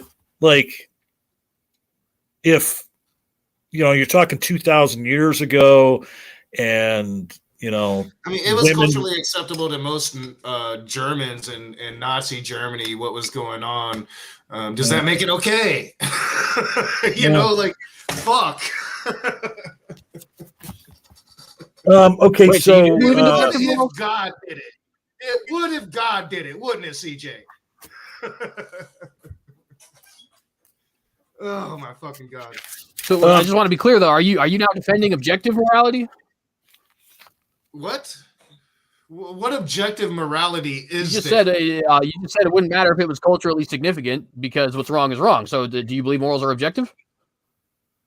I think morals are objective to the individual. I've actually put several streams out about this. My morals to me are objective in my universe. Yeah, sure. But when it comes to objective morality, hell no. And especially when you're talking about objective morality from God, because every single fucking Christian is fucked up in their own way. So no. So all right. Well, then, I guess it is culturally important. Sorry, go ahead. Well, no, I was just going to move on to something else here. Just a couple other questions, and then we can close this out. We can, give you guys a couple minutes to make your final statement. Now, you had early on, CJ, you had said that slaveries aren't passed on generation to generation, and the reason I wanted to ask you about that is, I mean, in my reading of the Bible, that there are slaves that are absolutely passed on as property, generation to generation. I actually read it, passed on as inheritance. So your whole 15-year thing is out. I mean, and then on top of that, just to give you the whole thing, and then this will be the last thing. Is so Knock mention a specific verse, and then how about the loophole where you let your Israelite slave go after 7 years, but if he has a wife or a child, you keep the wife and child, and that's forever. And then, but the Israelite slave, the man, can, if he doesn't want to leave his wife and his child, then he can say to his master, well, I don't want to leave, I want to stay here, and then he is a slave for life. And that's just to kind of clarify, to make John's point here, that only involves if a master supplies the wife and a child it comes about of that. It doesn't apply if the slave had a wife prior to becoming a slave. Now that wife could have a personal debt to the master and would have to pay off that debt herself in her own time, but that would apply only if you come into slavery and you're unmarried, or if you come into debt slavery and you're unmarried, then if your master provided that wife and then the child produced from that child and the wife are property of the master. Well, yeah, and so that's just generally speak to that. Like you made the claim, they're not passed on generation to generation. There's very many instances in the Bible where they are, and not only that, but even with that 50-year jubilee. Is that what it was, CJ? Yeah, 50th year. Okay, so Puff does have a question. Just to put it out there, we will get to it, Puff. Given what's that? Puff has a question. Finish your thought, but I just wanted to let Puff know we won't miss this question. Yeah, okay, I'll get it. But so given life expectancy 2,000 years ago, I mean, even if you were made a slave at 20, I mean, that's pretty much a lifelong commitment. If the Jubilee's every 50 years, I mean, It's 15, I believe. 15 at the longest. Am I right about that? Well, no. So there's quite a few things there, right? So the first thing is when I was talking about passing them on generation to generation. So the point that I was trying to make is that the system is not designed to have slaves passed on generation to generation. Now, and I pointed this out in the debate, like in the actual back and forth, right? So not designed for Israelites. So when you look at Leviticus 25, right, there is earlier in the chapter before you're even addressing the concept of slaves, so it doesn't have anything to do with Hebrew slaves or foreign slaves. It's not actually addressing slaves; it's addressing Sabbath years, right? You see the talk about this Jubilee where it says there is liberty throughout the land and to all its inhabitants, and I think that this was in Leviticus 25:10, but I was actually quoting it when we were doing this, right? It also does state that the Hebrews are the only ones who have the 6-year rule applying to them, not the foreigners. And so logically, you would have, something that you had to do with these other slaves, of course, and they decide, all right, so if you die, right, you're going to pass these slaves on to your kin, in this case, probably your sons, right? But the only way you can take this chapter consistently, it does not make this clarification. It does not. No, I'm not done. Okay. The only way to take this chapter consistently is if you recognize that it's already previously said before this that every 50th year there is going to be a freedom proclaimed throughout the land. So either this is explicitly contradicting itself, which is the only argument you could make if you don't think that this applies to the foreigner, or this is making the claim that this is obviously what's going to happen with these foreign slaves, but every 50 years, as has already been pointed out just 14 verses earlier, there is going to be a Jubilee, which, by the way, gets me to my next point. Not 14 verses, sorry. I think it's more like close to like 30 or something, but nonetheless. The Jubilee is not every 50 years since the time you were bought. It's every 50 years on a kind of like on its own calendar, right? So if you were purchased 2 years ago and the Jubilee is in 2 years, then you're free and you're free in 50 years, though. It could be 50 years, though. It could potentially be as long as I guess technically be 49, but yes. So what was the common life expectancy in the Middle East and ancient Israel? I mean, I don't know the exact number. I'll bet you it wasn't more than 40 years old. All right, so look, we got a question. I mean, but even if you're considering that, right, like that 1/5 of these slaves potentially, right? All right. Stop. Both of you, stop. Okay. So there's one more question from Puff, and Puff, just so you know, wasn't even looking at the chat. I was done taking questions like a half hour ago, and I was on another screen reading those questions. I had screenshot throughout the. Throughout the debate. But Puffalopicus asks a question of CJ. In every era where there was slavery practice, there were people, namely scholars, that spoke out, I guess he means humanely against it. How could it be moral? I mean, I guess that claim doesn't, it's just kind of a non sequitur, unfortunately. Like, scholars can say whatever they want. Just to give a perfect example, virtually. Well, no, I mean, just forget this mention of scholars. He's making the point that in every era where slavery existed, there was always people that spoke out against it and said that it was wrong. So why is it? Well, so I would still have to make this first point, and I do have a second point, to be fair, but I would still have to make this first point, which is just simply that, I mean, throughout every era that governments have existed, people have believed that the government has the right to kill dissenters. I obviously think that that's abhorrent, right? But in other words, just because people have thought something at every point in time doesn't really mean anything. But I would also point out, none of these other people are dealing with Israelite slavery. Everybody likes to, I know a lot of the secularists like to claim that, this is really the same thing. I've read the Code of Hammurabi. No, it is not the same thing, right? It's just simply not the same thing. The Hebrew code is leaps and bounds ahead of any slavery code that anybody has put forward. You're wrong. You're just wrong there. There are a lot of similarities. There are differences. No, I am explicitly There right. is a general code that goes across that area. Israel fit within it. Israel over time got better about some of their laws, but as did other civilizations in the area at the time. Yeah, you're just wrong. Just not though. I mean, you can read the Code of Hammurabi for yourself. It is very clearly, and I'll just give a real quick example actually. So I already pointed out in Exodus 21, the Hebrew word that is actually used indicates that if you kill a Hebrew, if you kill a slave, right? The Hebrew word indicated there, it actually indicates that you have the death penalty, right? This is in Exodus 21, which even according to secular scholars is the earliest, right? Me and the secular scholar would agree with that. But if you go to the Code of Hammurabi, if you kill a slave, it's only 30 shekels of silver, which is the common price for a slave. So clearly those are not the same thing. Clearly one of those values the slave more than the other. And that's just I don't have my exact resourcing here, but I know that like the Jews had some kind of same system. It was a certain amount of shekels of silver for most instances. Got gored by an animal. For most instances, very similar laws across the Near East at the time. But continue with your tirade of absolute bullshit. It's literally explicit fact, but okay. I mean, you can claim all you want. The thing is I have the truth on my side. Hammurabi's code explicitly says that killing a slave, it's 30 shekels of silver. That's the punishment. Exodus 21, on the flip side, is saying not the exact opposite, but is saying that the punishment for killing a slave is death. Those are facts, whether you want to deal with those facts or not. And running away from them, quite frankly, just makes my position look better. So by all means, no, I don't.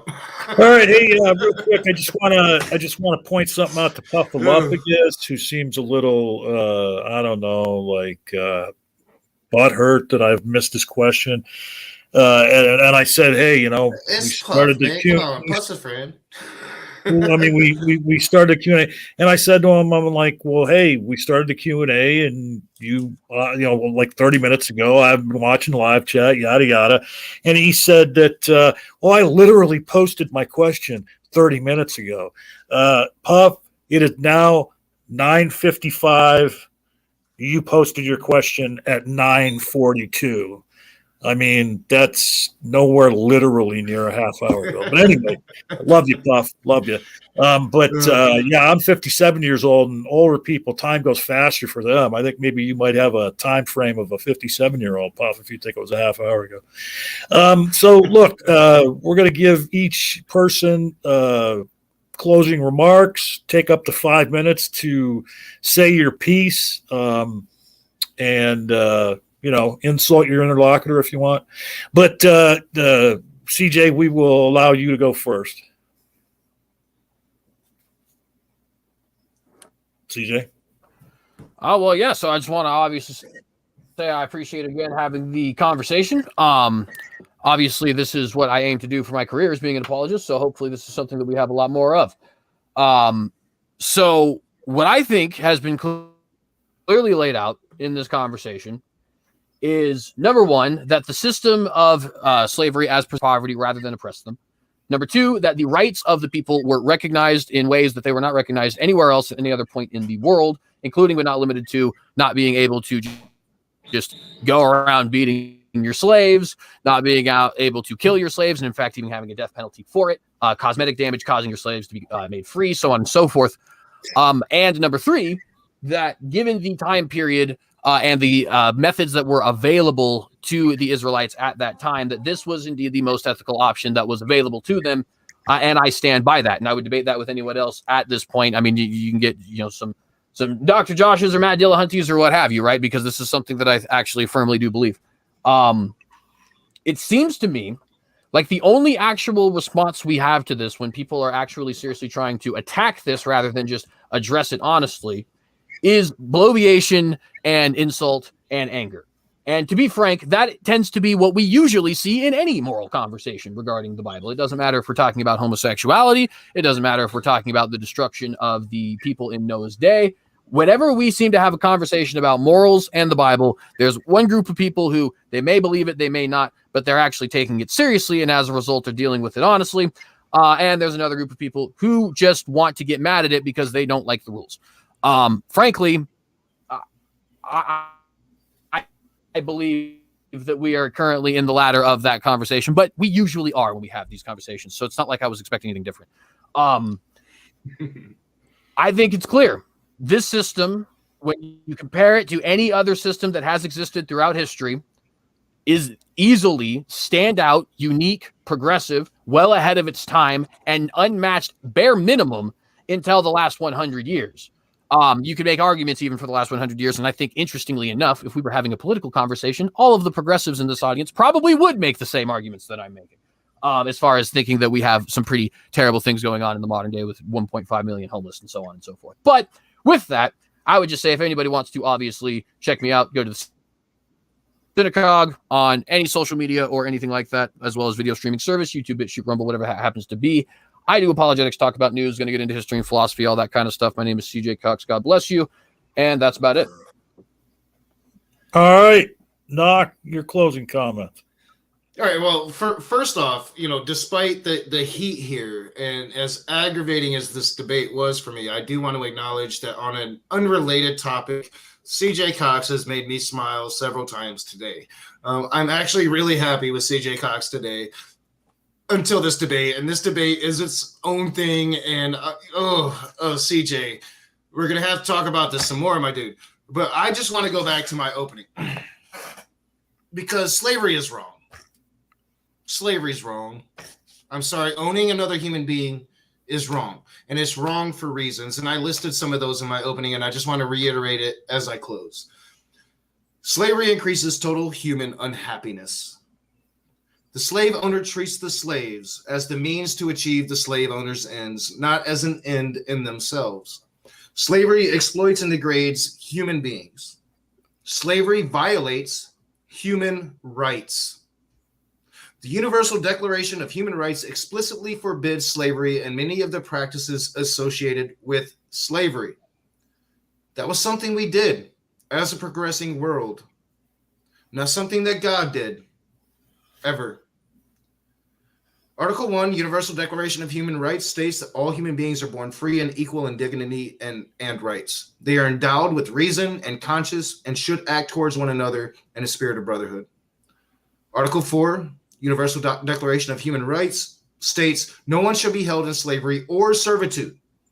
Slavery and the slave trade shall be prohibited in all their forms, even this one. This one is not a better form of anything. It's slavery. It's owning human beings, whether that be through debt slavery or outright chattel slavery. And as happy as I am with CJ today, I'm not happy with any human being sitting here and trying to tell me that being a slave is better than being poor. We live in the world and the land. We live in the land of the free, and we live in a world that is tending towards democracy. But we have to fight for that.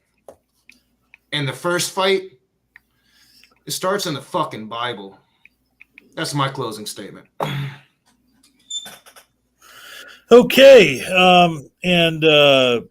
Just want to remind everybody, me and Nok are live every weekday at 10:30. We are going to try and set up a review of this on our channel tomorrow. And CJ, you are invited to that if you'd like to join me, Nok, and Dr. Josh. If he can tomorrow, he said, we will. Right, I gotta send him an email. He's gonna check his schedule and make sure that he has free time for tomorrow. And I also want to point out that you should watch at 9 a.m. every morning before our show, Laughing in Disbelief. Good show over there. Good our show. Sister show, I guess. Or maybe we're their sister show. I'm not sure which it is. We will probably replay this debate again on our new channel when we get it rolling. And as Nok was pointing out in our stream earlier today, we want to do more debates on our new channel. So please get a hold of Nok if you're interested in debating.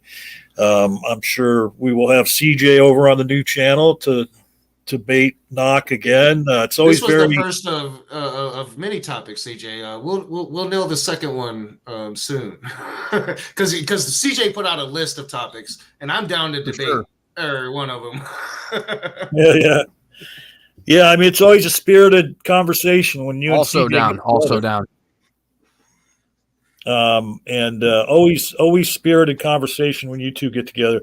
And yeah, the three of us were having a rather spirited conversation on Twitter today too. So yeah, I had to tell CJ and John not to get too pissed at each other until after the debate.